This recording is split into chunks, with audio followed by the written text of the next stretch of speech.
happy to see you in Lagos. And first of all, thank God for gathering us here and for bringing the son here to bless us. I'm not happy to see you because I don't want to manage such thing in the video. But all I have to say is, anything with here, children are children. But this when I was here, you're not children I was doing every day of your life. Thank you very much. God bless you.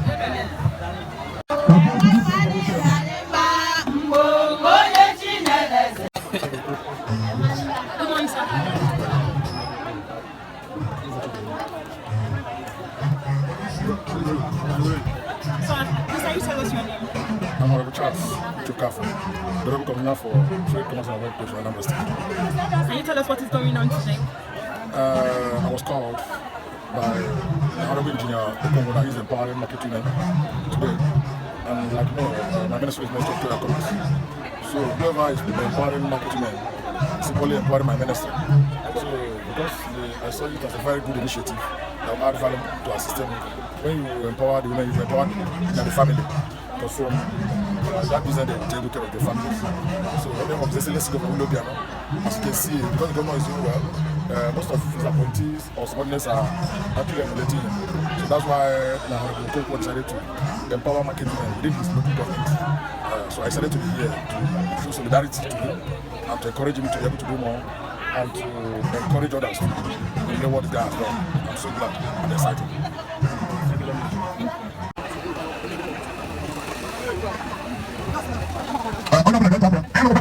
Hallelujah.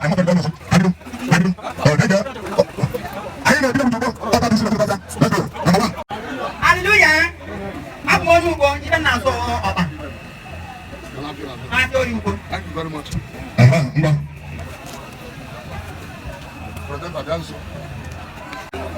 Okay, hold on.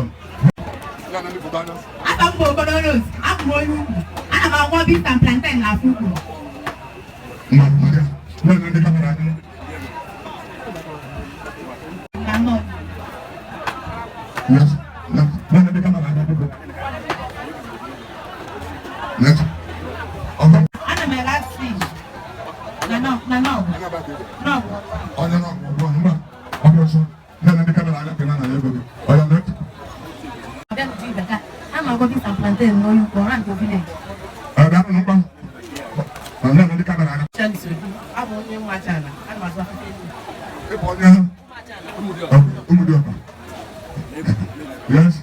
Next. Yes. Next. On a dormi del gruppo, collect. Sempre.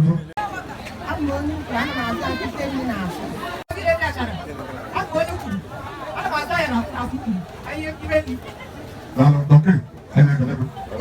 My next person.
My name is Engineer Okongo. I'm the Director General Youth Organization, Technology and Innovation, Anambra State. What motivated you to do this today? What motivated you to do this? My love for the mothers. It's a passion. It's I always want to help the needy in the community. You can see our mothers gathered here today and so much excited. They're very excited. All we did here today was trying to empower our mothers, trying to empower the market women. As we all know, we're heading into a festive period. What motivated you to do this today? My love for the mothers, my love for our mothers motivated what we're doing here today.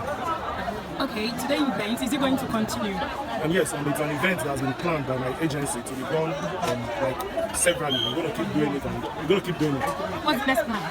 The next plan is trying to empower another badge. Like today, you all witnessed we empowered about 30 persons here today. We hope before the Christmas period we get another badge of those that really need it. The less privileged, the petty traders of Dunu Coffee Market. Those women that we know that they go into community banks to borrow money at 100% interest. We tend to continue empowering them. What's your advice to the beneficiaries?